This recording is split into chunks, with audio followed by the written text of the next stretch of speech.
Yay, welcome. Good morning to you. Welcome to the Center for Spiritual Living Bellingham. Welcome if you're here in the sanctuary. Welcome to those folks online. My name is Ronna Biggs, and I'm a practitioner here as well as an adjunct board member, and happy to be serving as your service host today. Very excited because we have joining us the Reverend Eric Odell. And so I'll do an introduction of Reverend Eric a little bit more later, but shall we kick off with some music? Yeah. Let's do it. Indeed. Welcome. If you're able, if you'll stand with us and we'll sing into this day together. 1, 2, ready, go. We'll sing All Is Welcome.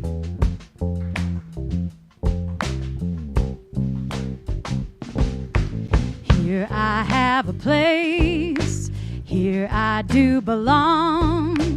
Here there is no separation. Here all is welcome. Here I have a place. Here I have a place. Here I do belong. Here there is no separation. Here, let's sing that again. Here I have a place. Here I have a place. Here I do belong. Here there is no separation. Here all is welcome. Here I have a place. Here I have a place. Here I do belong. Here there is no separation.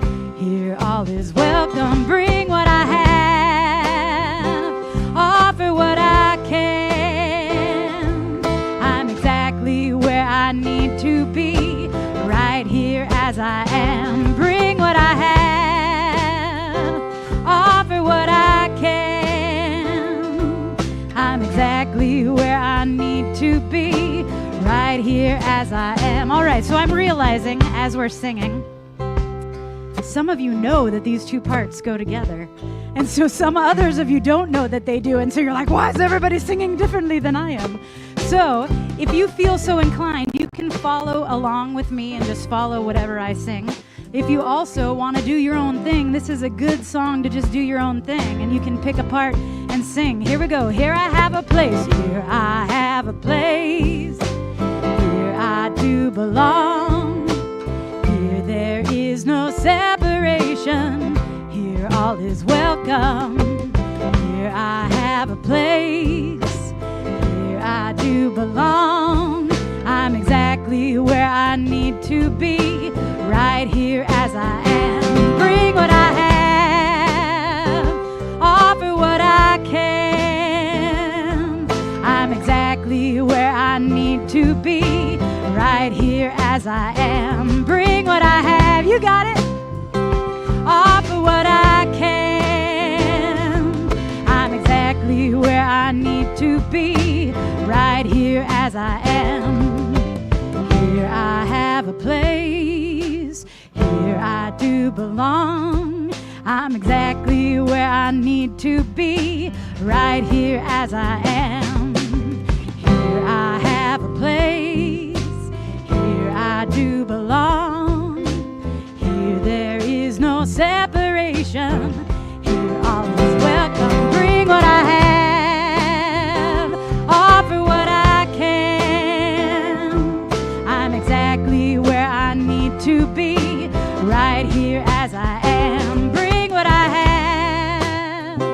Offer what I can.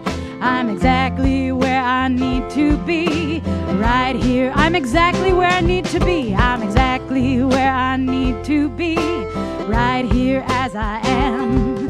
I'm exactly where I need to be, right here as I am. Yeah, beautiful voices this morning. Thanks for singing. Take a minute to greet some of those neighbors out there.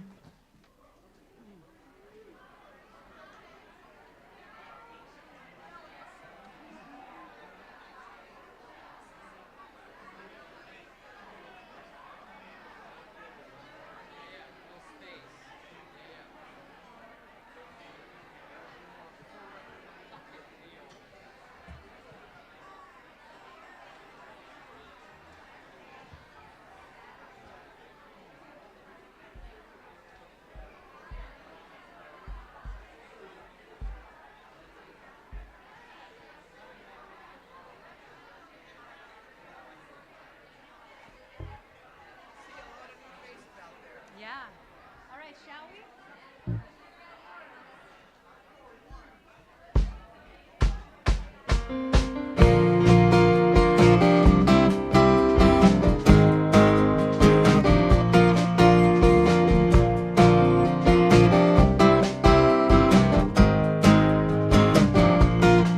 in the right place at the right time. I am just where I'm supposed to be. I'm in the right place at the right time. I am just where I'm supposed to be. I'm in the right place at the right time. I am just where I'm supposed to be. I'm in the right place at the right time. I am just where I'm supposed to be. Oh, my soul is welcome here. Oh, my soul is welcome here. I am getting the message loud and clear. My soul is welcome here.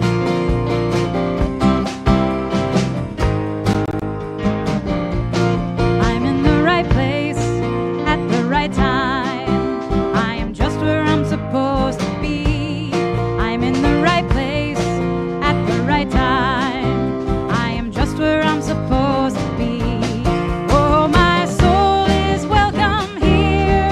Oh, my soul is welcome here. I am getting the message loud and clear. My soul is welcome here. Oh, my soul is welcome here. Oh, my soul is welcome here. I am getting the message loud and clear. My soul is welcome here.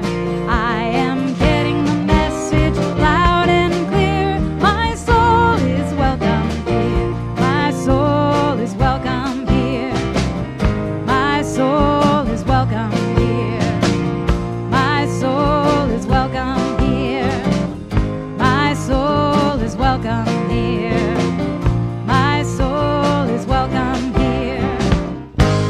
My soul is welcome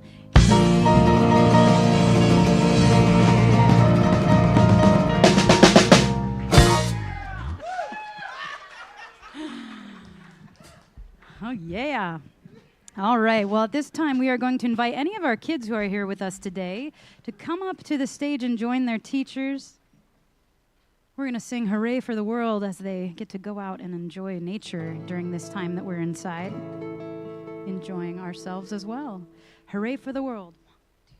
Hooray for the world, I'm glad to be on it. Hooray for the world, I'm glad to be on it. Hooray for the world, it's a special place. Got Mother Nature and the human race.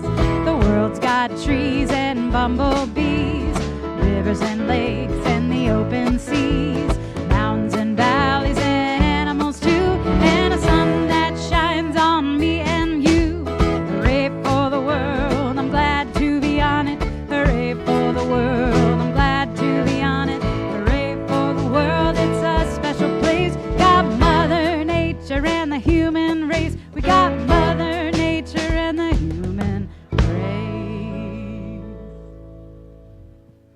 Woo! Hello. It always feels a little bit like a party here.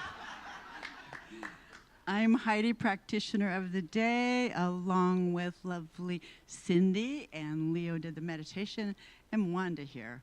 And we always give a little talk about how you can access prayer and get prayer from us. But what I want to say today is I thank the practitioners for I rely on prayer.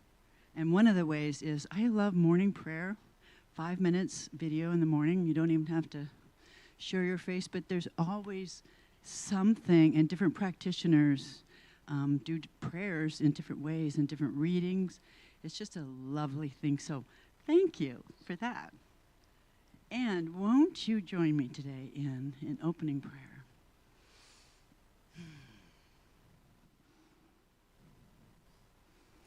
I bring all of me right here, right now.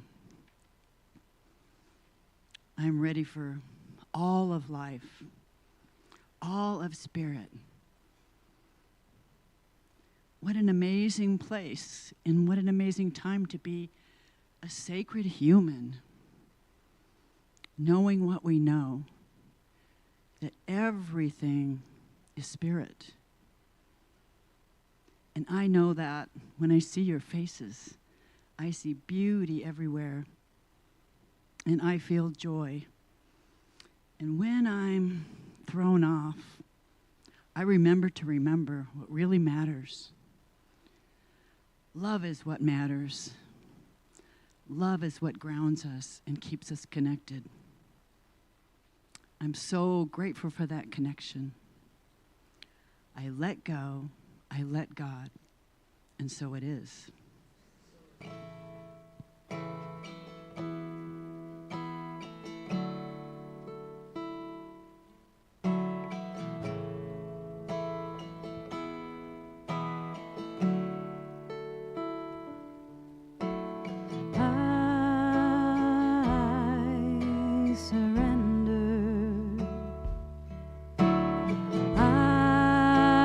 Trust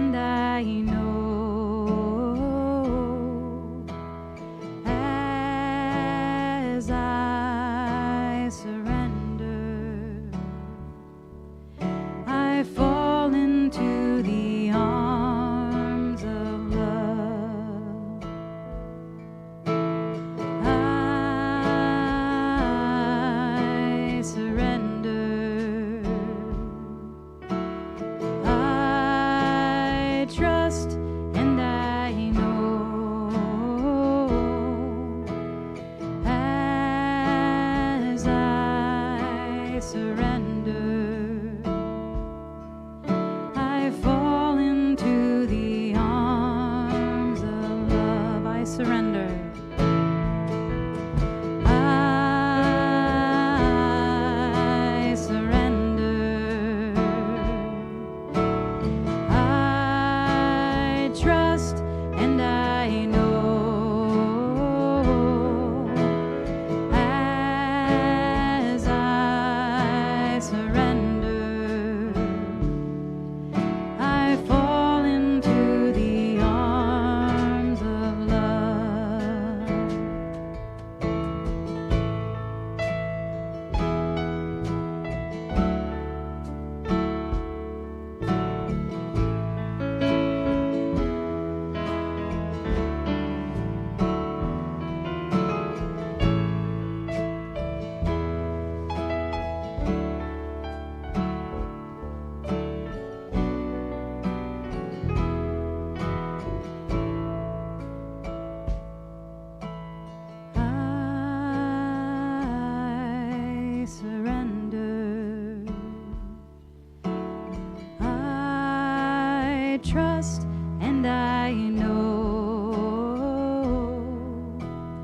as I surrender, I fall into the arms of love. One more time, I surrender.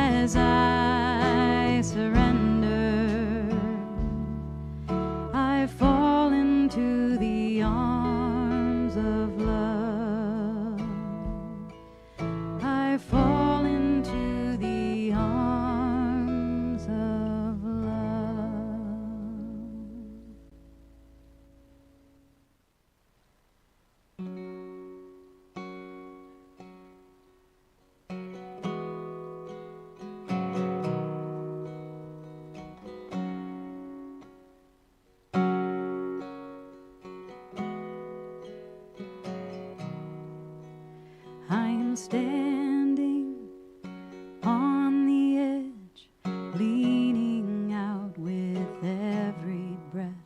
I am longing for something more. The path isn't clear, but I see a door. Awe and wonder to be found. I'm setting out for sacred ground. There's a stirring, a fire in me, oh blessed light, oh mystery. Sing through my voice, play through my hands. Let the way be open. Sing through my voice, play through my hands. Let the way be open. I am standing on the edge, leaning out with every breath. I am longing for something more. The path isn't clear, but I see a door.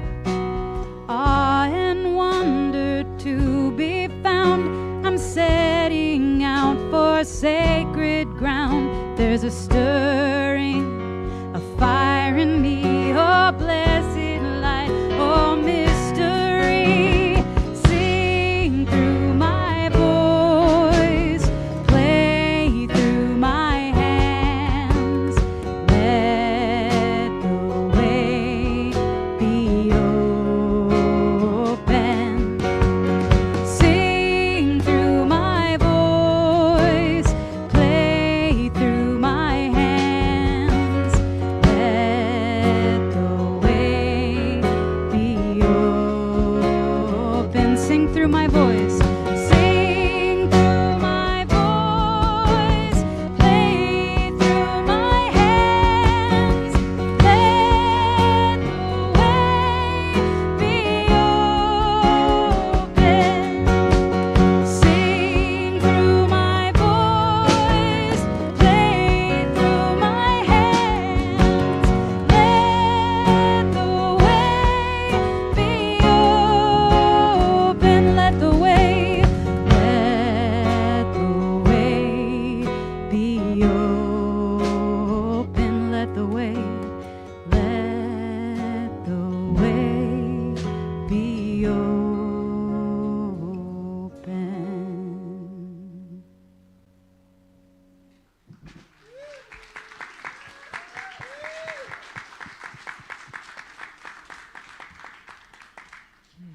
I always feel like I want a deep breath and just take that in. It's good. Thank you. Thanks to all the beautiful musicians. What a joyful noise today. And so I'd like to introduce our speaker, our guest minister for today. The Reverend Eric Odell is an ordained Science of Mind minister and co-founding minister of Amazing Grace Spiritual Center in Seattle. This community recently renamed itself CSL Ballard. He retired from full-time pulpit ministry in 2020 and now serves as interim minister in CSL St. Louis. So we get to have another interim minister person visiting. And Kathy, my wife Kathy, and I had the joy of going to CSL St. Louis, just happened to be through there and got to hear Reverend Eric speak, and that was a delightful connection to make again. He was the music ministry director at CSL Seattle for 14 years. He has also been a playwright and theater artistic director and a professor of theater at Cornish College of the Arts. So please welcome Reverend Eric Odell. Thank you. Good morning, everyone. It's so delicious to be back. I've spoken here a couple of times, but it's been a little while, and I just have to acknowledge the drummer in the band. You are incredible. Come on now. I was a music director for 14 years, and I am picky, and you are great. And I, of course, I want to join you in knowing that this time of transition for your community unfolds perfectly in every possible way, and that just as you have enjoyed wonderful leadership with Reverend Andrea and now with Reverend Bob, you are attracting the perfect new minister. And this person's going to be the best possible person to lead you forward, yes? Because we believe in the power of the word, yes?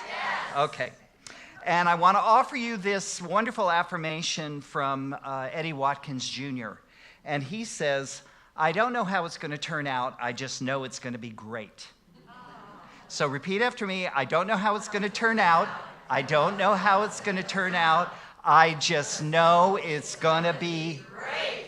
I don't know how it's going to turn out. I just know it's going to be great. So anytime in this process where you're like, are we going to attract a great minister? Is the right person coming? That's your affirmation. Amen? Amen. Okay. My talk today is entitled The Eightfold Noble Path, which of course refers to the Buddha's teaching on suffering and how to overcome it. Now, today marks the 5th Sunday in a row. Hi. The 5th it's an old reunion here. It's a big reunion. Sorry. This is the 5th Sunday in a row that I am speaking. And when I was in the pulpit, I spoke most Sundays. And then I retired. And as I have been interim minister, I fly out to St. Louis and do 2 Sundays a month. So I'm used to doing 2 Sundays a month. And now this is the 5th in a row. And what I am finding is that I keep coming back to this theme of suffering. And what it seems that there are a lot of, I was in the pulpit for like 15 years, and I wasn't talking about suffering every Sunday, but I seem to be talking about suffering a lot lately, because it seems to me that there's a lot of people that I'm aware of that are suffering. So it seems to be a good topic, right? And, this is New Thought. This is Science of Mind. We're very positive. We're very cheerful. We're very upbeat. And we don't like to talk about suffering a lot. But sometimes you need to. So here's a quick recap in case anyone's forgotten or didn't know the basic teachings of the Buddha. Everyone experiences suffering. Is there anyone here in the room or watching at home who has never suffered? Okay, look around. We're all in good company, yes? We're all in good company. Everybody suffers. The Buddha was obsessed with the question, why is there sickness, old age, and death? This was the question that he was obsessed with. And he discovered the answer. Does anyone want to know why there is sickness, old age, and death? Yes. Birth. That is the cause of sickness, old age, and death.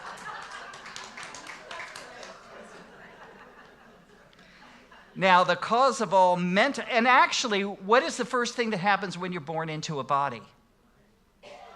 Right? Welcome to Earth. Welcome to Earth, Earthling. We suffer. The body is wired to experience pain. Now, the cause of all mental anguish is attachment. That is, clinging to the belief that things should be different than they are. All of your mental, there's pain. That's a particular kind of suffering. And then there's the anguish that you pile on top of it. That's the suffering that we're going to be talking about today. So here are some beliefs that cause people suffering. You should love me like I need you to. The election should have gone the way I wanted it to.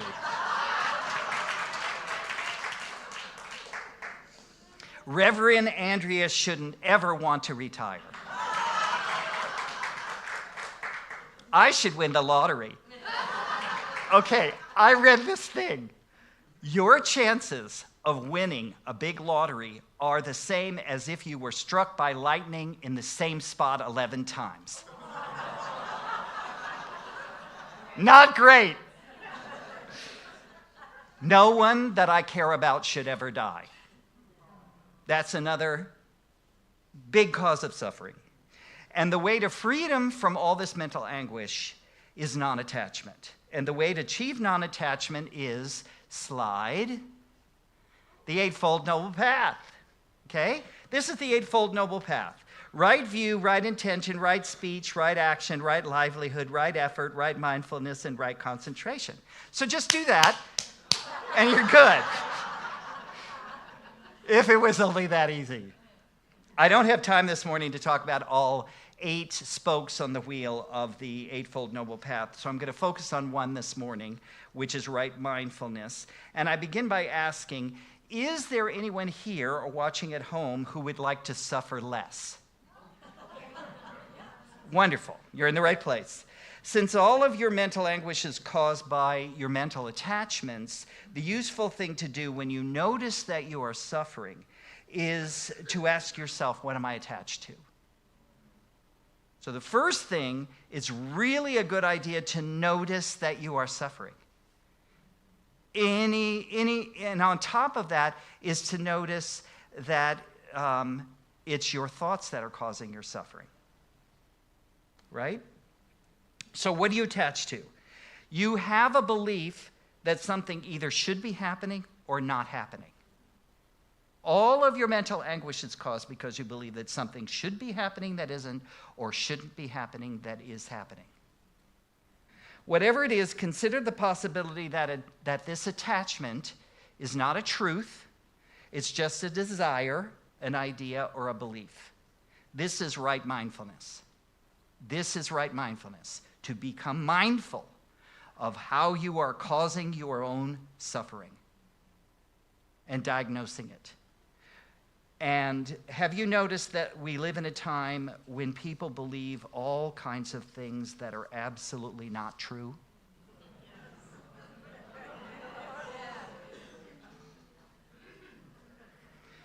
It's not just them. I mean, I occasionally cause myself some suffering because I can't believe that there are still people in the Flat Earth Society. And sometimes it really bothers me. And it's none of my business. Okay?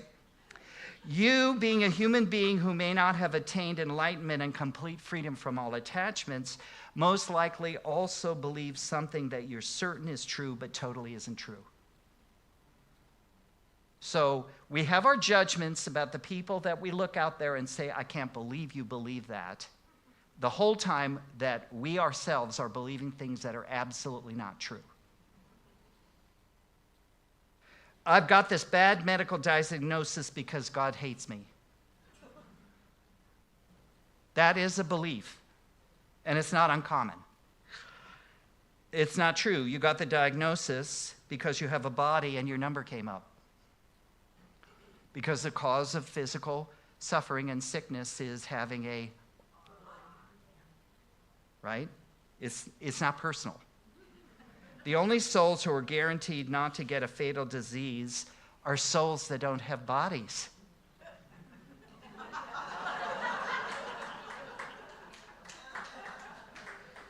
Here's another related false belief. I'm in pain because I'm not spiritual enough. Now, in our teaching, in what we believe, there's a couple of statements that are really powerful and they cause a lot of people a lot of trouble and misgiving. And that is, we believe in the control of conditions through the power of the mind, and we believe in the healing of the sick through the power of the mind. And I believe that those things are true, and sometimes your mind, your mentality, your prayers, your consciousness is not of a vibration that will heal the particular disease that you have. And that's where people in our teaching especially will get this idea. If I'm just more spiritual, if I pray harder, if I have more people praying for me, you know what I'm talking about, yes? Okay. And it is a false belief that if you are more spiritual, or that you need to be more spiritual in order to not have physical illness. Jesus died a very painful death, and he was pretty spiritual.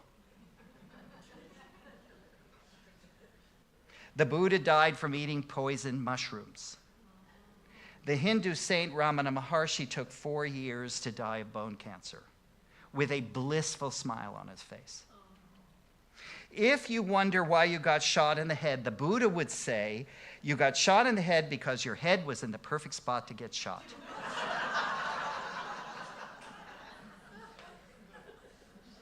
Here's another belief or attachment that causes suffering. Nothing unfortunate should ever happen to me or the people I love. That is a false belief. That is a serious delusion that only causes you suffering. Because this, as Edwin Gaines says, is the party planet. This is the planet where you get to experience all these things. You know, we're all start out as angels, and we're circling the Godhead and angelic choirs and music that sounds like spa music for millennia. And then at some point we get sick of it, and we've had enough of that, and we decide to come here where there is light and dark, love and hate, pleasure and pain. Amen? This is the place where you get to experience those things. Here's another false belief. People I don't like should suffer.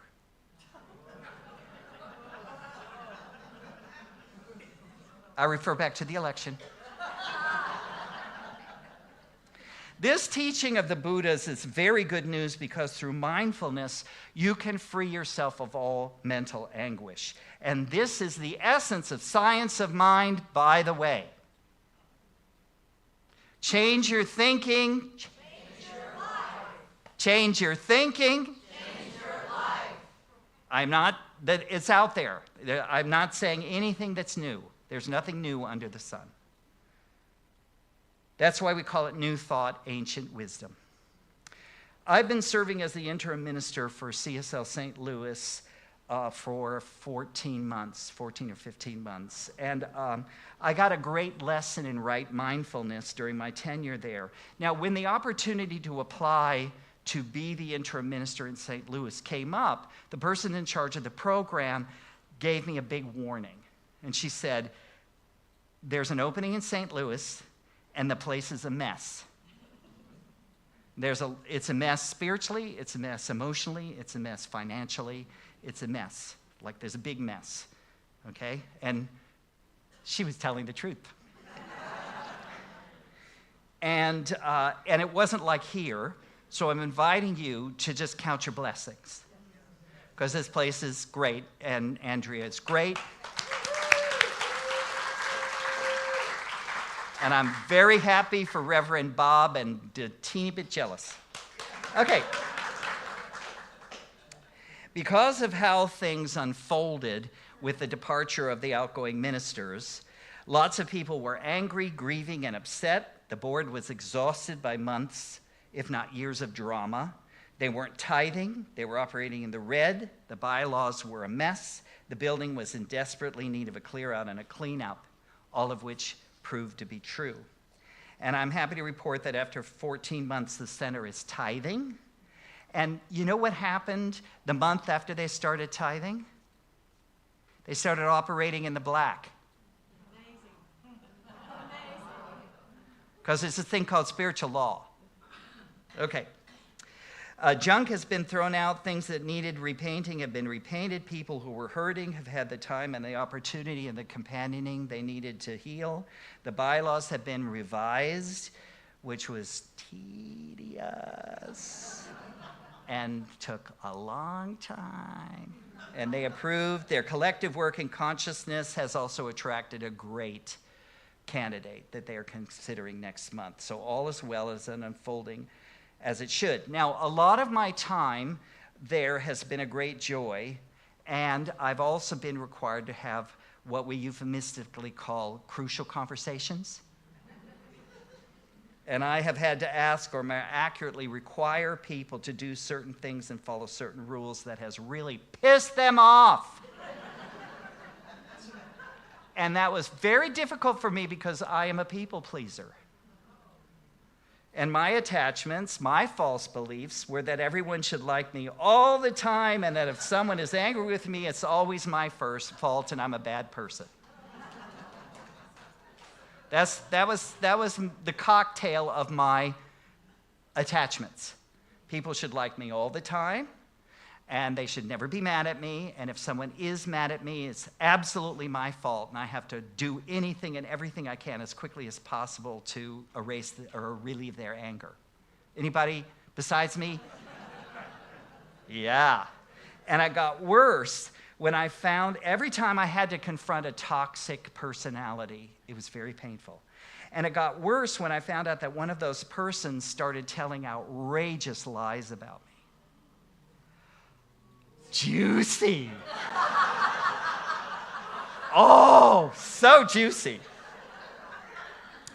And of course, the person had to rush and tell me that they were doing that. And when I first heard about it, I got so upset, and I thought, how dare they do that? I am going to file an ethics complaint with Home Office. I'm going to confront them and denounce them and make them pay for that. I was freaking out. What about my reputation? Which is another attachment. Just everywhere. Fortunately, I have been living the science of mind for 29 years, and I actually have daily spiritual practice. What a concept. And praying about the situation, I started asking useful questions like, why would someone spread very blatant, negative, and easily disproved lies about me? Why would somebody do that? You know, one of the lies was that I was fired from CSL Seattle. I resigned, and people were heartbroken when I left. I was not fired. And then they said that I had left Amazing Grace Spiritual Center in the red.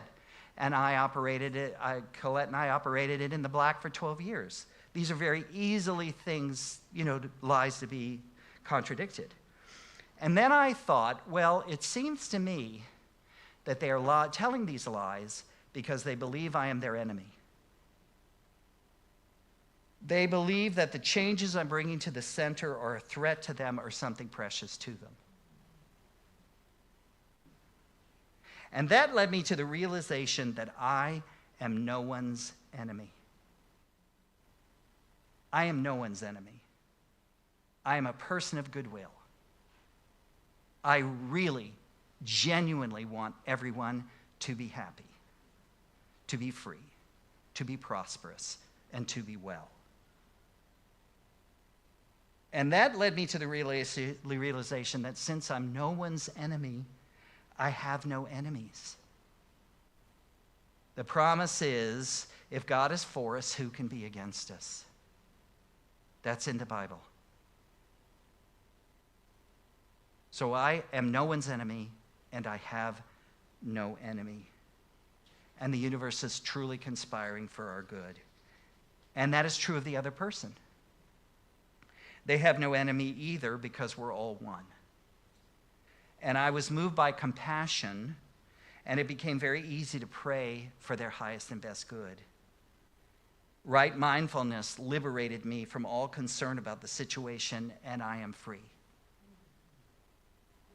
I have learned that in standing up for what is right, sometimes people become very angry, and that is perfectly okay. They are just working out something inside themselves. In closing, well, I have another little story I want to tell, and then I'll close. There was a woman who lived in the time of the Buddha, and she was a single mother, and she had a son, and the son died, and she was just distraught. She just, you know, in that culture especially, the son was everything.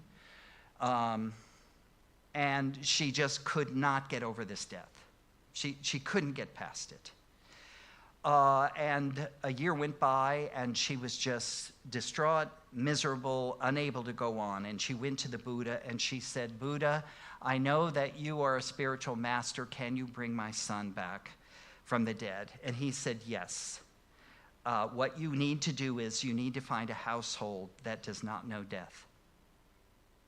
And so she started going to all of her neighbors, and as it turned out, every house that she went to, the cat had died, the daughter had died, the great-grandfather had died, the cow had died, the oxen had died, the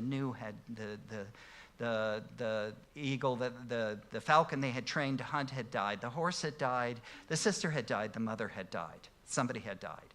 And she just really believed that if she could find a household that didn't know death, she would get her son back. So she kept going. And of course, what happened over that time is she just became very connected to people and their stories and their grief about death.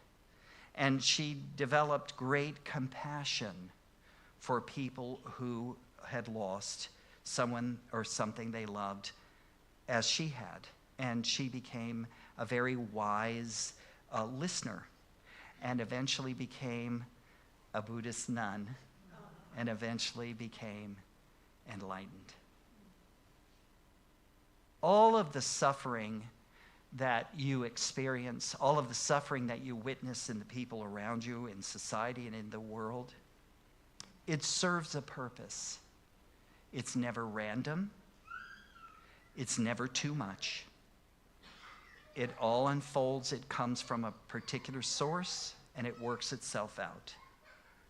Take a second and think about the things in your past that have caused you suffering that are no more.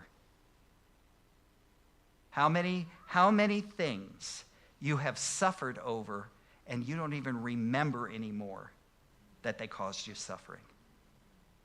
The thing you didn't buy, the person you didn't get, the job you didn't get, the way you got fired, the bicycle that got a flat tire, the car accident.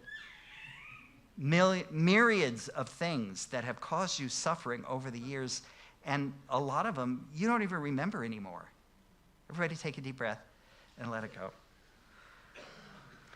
In closing, I want to point out that Ernest Holmes talked about this in What We Believe, and it's my favorite line, and it goes like this: "We believe the ultimate goal of life to be a complete emancipation from all discord of every nature, and that all are sure to attain this goal." That is the promise. All of your suffering, all of the suffering that you witness in the world, everything that moves you to compassion will pass. That is the way of the material plane. Sometimes your attachments, your false beliefs are so ingrained you can't even see them. That's why it's great to have a minister, a practitioner, or a prayer partner, because we all have blind spots. Amen? You know, things that you are so attached to because you believe that is the way things are, and it is absolutely a lie. It's absolutely not true. You see it in the people around you. Your friends that you go to lunch with, and they have been complaining about this one thing for 30 years. That would be an attachment. But through right mindfulness, you can liberate yourself from all of that, because as we know, thoughts are things. This is the basis of science of mind. The time is now for spring cleaning up here and in here where it really counts. Amen?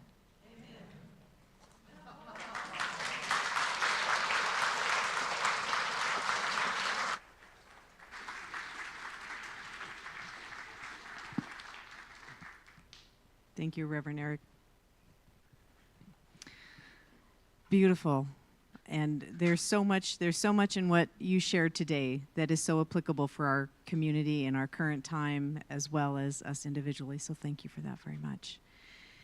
And so we have some lovely ushers in the back who are coming forward, and we so thank you for all of the gifts that you give to the center in your time, talent, and treasure, and to nurture and help lift us all together.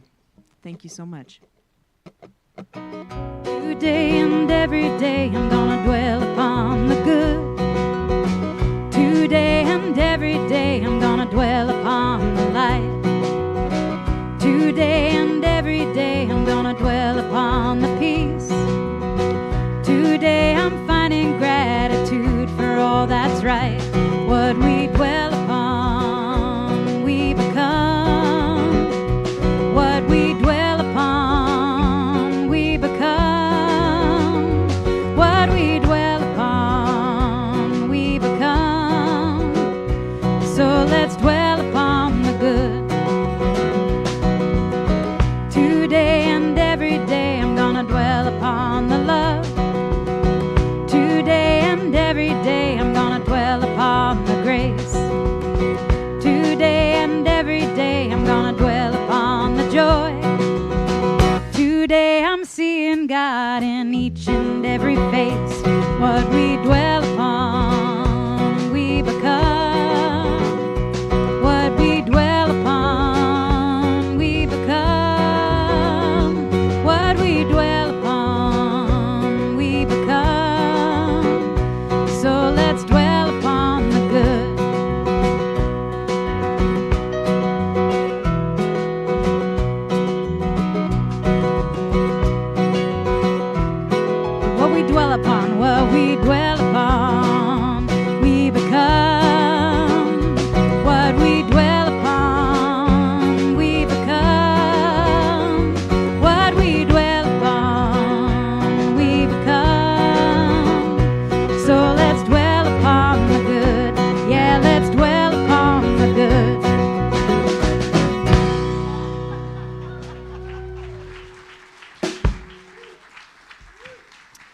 Thanks, y'all.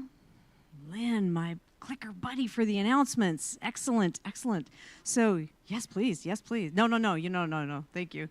So we've got some announcements, and we have some really exciting events coming up, particularly in March. And so the first one I want to draw attention to are some fellowship potlucks.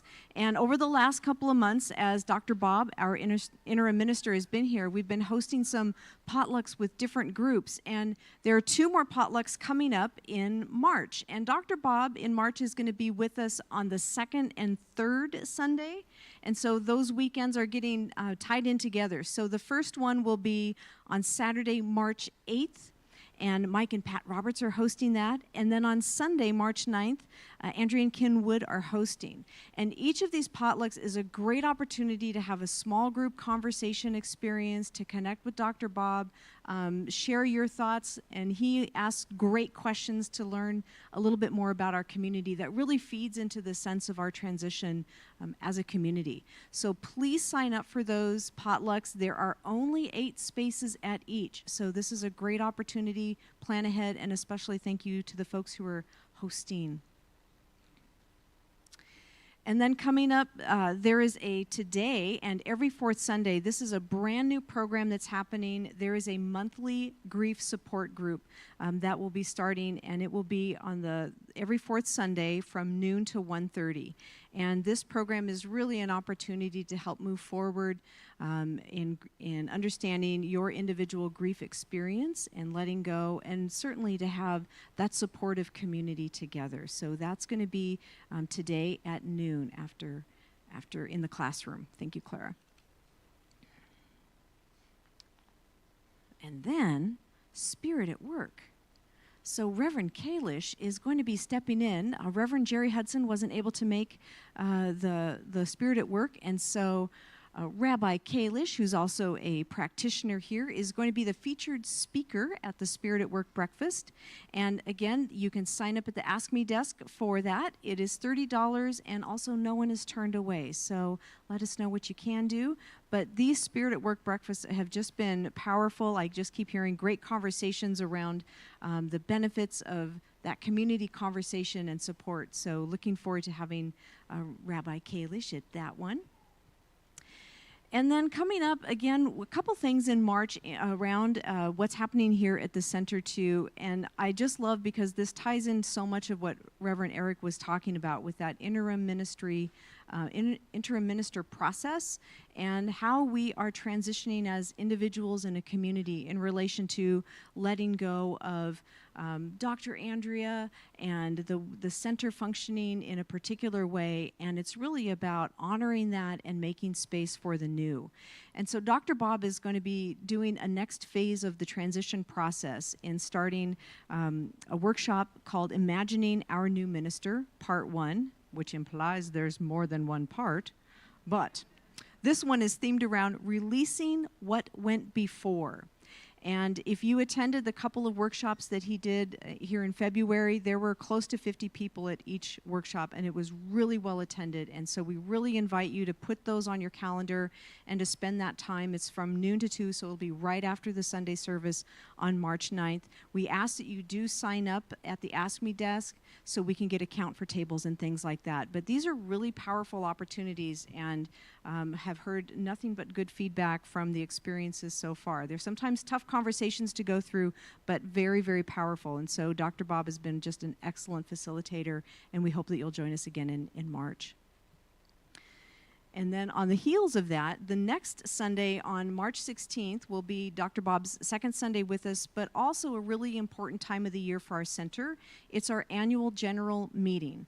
And that is anyone can attend, and particularly if you are a member, there'll be some opportunities to vote on the Board of Trustees. Elections are there, and then it's talking about the great celebration that we can do from reflecting on the past year as a community together and those accomplishments and goings on. And it's also about looking ahead to the vision for what's to come and a little bit more about that transition process. So those 2 Sundays in March are going to be especially rich for community gatherings after the service. So we hope that you will attend. The word on the street, there is vegan chili. Yes, vegan chili.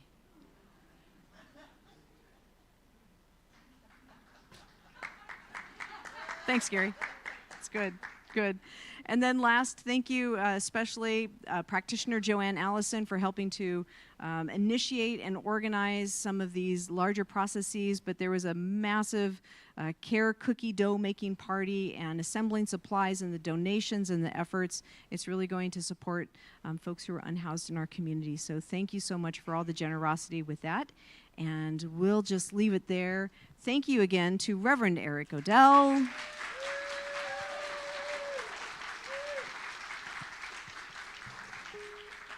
And y'all have a great day in Blessingham. So take it away. If you feel able to stand up and sing out into this day together, let's do that. Make me an instrument of peace.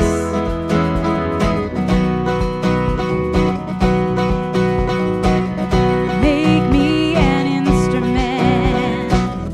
Make me an instrument. Make me an instrument of peace. Make me an instrument. Make me an instrument. Make me an instrument of peace. Where there's hatred, I will love. Where there is hatred, I will love. Where there is sadness, I will bring joy. Where there is darkness, I will shine. I am an instrument of peace. Make me an instrument. Let's sing it out. Here we go. Make me an instrument. Make me an instrument. Make me an instrument of peace. Make me an instrument. Make me an instrument. Make me an instrument of peace. Where there is hatred, I will love. Where there is sadness, I will bring joy. Where there is darkness, I will shine. I am an instrument of peace. I am an instrument of peace. I am an instrument of peace. I am an instrument of